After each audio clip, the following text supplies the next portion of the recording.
Hi guys. So this is going to be very different than what I normally do. It is, I think 8 o'clock. Let me see. It's 8:21 in the morning. I don't normally come on screen without any makeup on or, I just don't usually have a full face when I sit down with you guys and I hang out, and unbox boxes, but my life is not unboxings right now. It is boxings. So I felt like, well, when I posted my,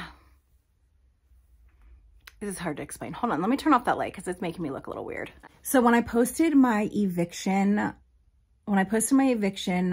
video, it was really just a video that I was going to show you guys my PR that was sent to me. You know, I was just wanted to show you guys what I got, but I had just found out that I was getting evicted like 2 days prior to that. So I found out I found out on the 10th. And then on the 11th, I called Anne. On the 11th, I actually texted just Anne when it happened. And then I spoke to her the next day. And if you guys know me at all, I'm the kind of person that it's really hard for me to share how I feel, share my feelings, because I kind of hold it all in. But after I decided to share with you guys what was going on, I put up the video and I wasn't expecting the response that I received. First of all, I gained a lot of new subscribers and I'm so thankful. My channel has been in a rut for a really long time. So to grow off of something that is negative, it's like one of those catch-22s, if that's the way to say it. It's kind of like, I'm so glad to grow and I'm so excited that my channel's growing, but a lot of the people that are new subscribers are literally going through the same thing. And I didn't realize how many people were dealing with this right now. And it makes me so sad, that this can happen to so many people. And yeah, so anyway, so I decided that I'm going to document the whole thing. I'm going to start from right now and I'm going to document it. Now, I don't know if I'm going to put one video up every week or something like that, or if I'm just going to document the whole thing and then upload it when it's done. Look at my brows. I real quick put them on so that I didn't look browless when I got on screen. So anyway, so today, you know what's weird is that, like I said in one of my videos, I've gone through a lot in my life and I have a lot of trauma. And when something like this happens, a bus is going by. When something like this is happening, you don't realize how your trauma comes out. So, the first thing I started to do when I found out that we had to leave in 60 days was buy food and make sure my house had food in it, which is strange. You guys think about it, you're like, food, why would you want food? Because growing up, there are two things. Growing up, when I was young, my mom was working 3 jobs. She had 7 kids, 3 jobs. We just didn't have a lot of food in the house. And I remember that. I remember feeling like we didn't have something to eat. So, Oscar, I hear you chewing. So that stuck with me. Not having food to eat has stuck with me. And then once I went back to live with my mom, because my mom, we went to go live, my twin sister and I went to go live with my grandparents for a little while. Once I went to go live with my mom again, she was married to my stepfather, who was just really awful and abusive. And he put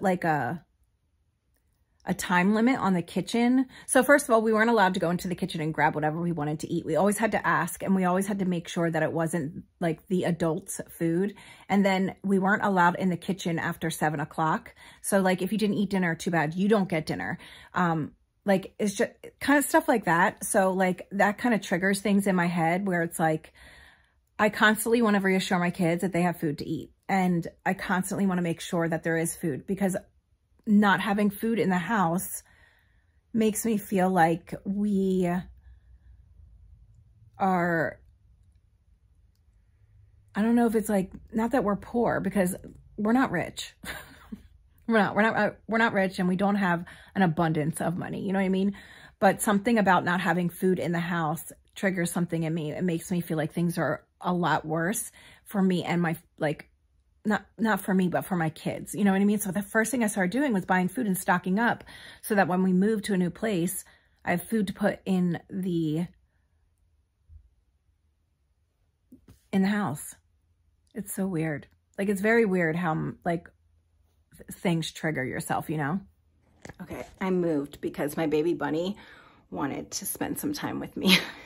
Here he is. Hold on. Say hi, Scatter. Say hi.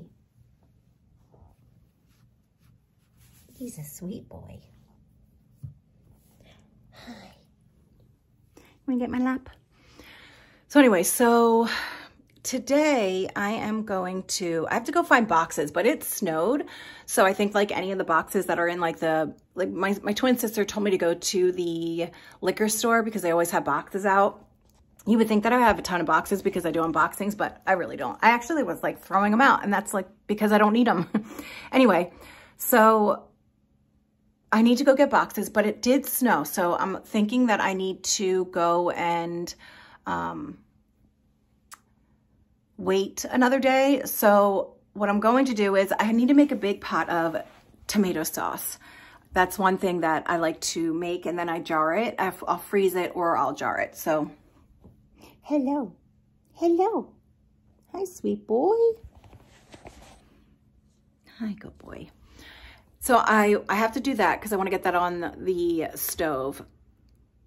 I'm going to do that, and then I'm going to start going room through room. See, my husband's like, we have trailers. So what we can do is just load a trailer, drop it off at the new place, but we don't have a new place yet.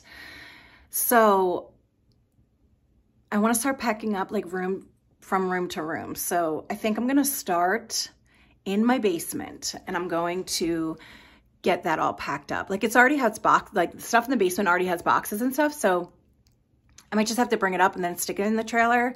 And I mean trailer, like a work trailer. Like, he puts all of his tools and stuff in the trailer. So, and then I think I'm going to go into my kids' rooms, and I think I'm going to start putting their books away. They don't, like, Dahlia reads her books nonstop. Like, she always reads. But I can put like the stuff away that I know that they're not going to need and that they don't really touch. So I need to do that. And then I think I'm going to start taking stuff out of the attic too. Like, the attic is all packed up. Like, it's all in boxes. It's really, you just have to take stuff up, take stuff out. And then I think I'm going to start taking decorations down so that I don't leave anything. Because a lot of my decorations are antiques and they're special to me, and that's why they're up. I hate not being able to look at, like, I know I can look at you, but I hate not being used to this because I feel like I'm staring at myself. Anyway, so you guys, this is my hair when I wake up in the morning after wearing it up. I'm on the floor, by the way.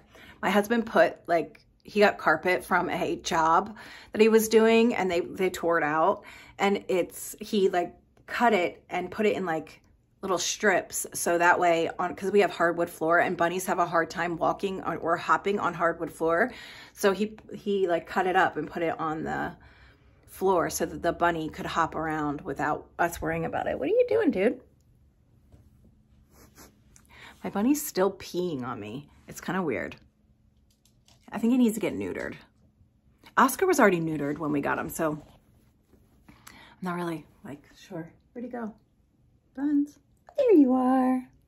Hi, good boy. He is litter trained, but for some reason when we let him out, he doesn't use his litter. It's weird. So like, I don't want to put him in the living room because he doesn't use a litter when he's out, and I'm not going to keep him in a cage every day. I'm not doing that. So, I mean, he doesn't like do an abundance of shit all over the house. He just like leaves little pebbles every once in a while. Like like when he gets excited, like one like will fall out. Rabbits are so gross. But when he's in his cage, he uses his litter. It's very strange. But I want him to be a free roaming bunny during the day. I don't want to like keep him locked up. I just can't do that to him. So we're slowly trying to train him to use the litter outside of his thing. I really hope he didn't just pee on me. I am like really worried about finding a place and a good place for my kids and for my animals. Like, I'm really worried about that. Look at the fingerprints on my wall. I didn't even notice that. Like, I'm really worried about that. Like, my anxiety, and I do have anxiety. Like, I've had anxiety for a long time. But But my anxiety is so bad and I'm like scared. My kids are at school right now, so I feel like I have like a little chance to fall apart, but you guys, I know everyone says this could be like a blessing in disguise and like better things will come, and I'm sure they will, because they have to. Like everything has to work out. You don't get to just like give up because something hard is happening.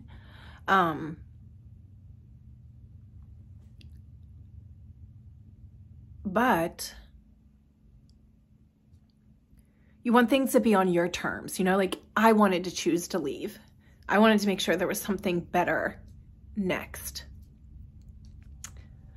It's just hard. Like I'm so stressed out. My anxiety is so bad. And sometimes when I have anxiety, I want to like shut the world out and not do anything. You know what I mean? Like I just want to shut everything out and just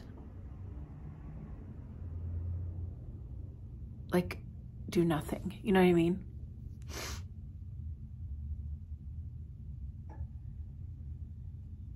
Anyway, I'm gonna get up and I'm gonna start getting things. Hi, good boy. I'm okay. I'm okay, sweetie. Hi.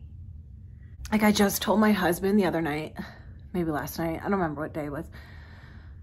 I was like, Matt, we are not finding a place that doesn't take animals.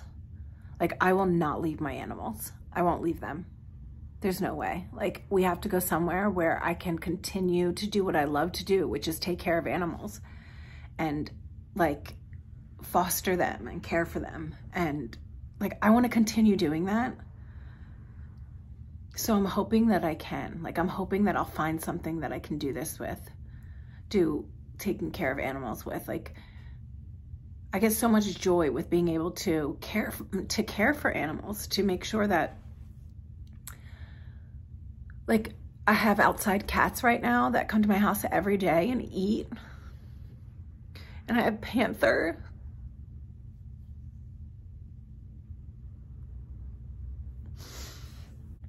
And Panther lives down the street in another house. Well, his owner does, but Panther doesn't go home.